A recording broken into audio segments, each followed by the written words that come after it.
നമസ്കാരം. ഇന്നൊരു ചെറിയ യാത്രയിലാണ്. നമ്മുടെ നന്ദിയുടെ പഞ്ചായത്തിനകത്തുള്ള ഒരു സുമതി അമ്മ, നല്ല രീതിയിൽ പാട്ട് പാടുന്ന ഒരു സുമതി അമ്മയത്തിലേക്കുള്ള യാത്രയിലാണ്. നിങ്ങൾക്ക് വേണമെങ്കിൽ കൂടാ, അങ്ങോട്ടത്തേക്കുള്ള യാത്രയിലാണ്.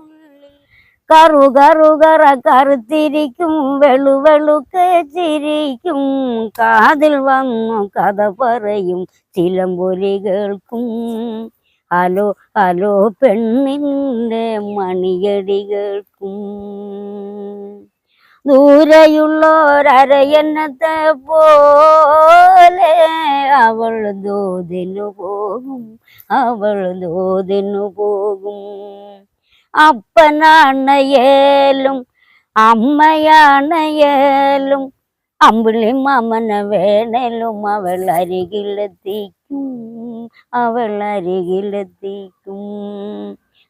കിലുക്കും കിലുകിലുക്കും ചിമ്മിണി ചെപ്പിലൊളിച്ചിരിക്കും എലി പോലെ അതും എലി പോലെ ഉള്ളിലുണ്ടൊരു കൂട്ടുകാരി കള്ളി കൂട്ടുകാരി.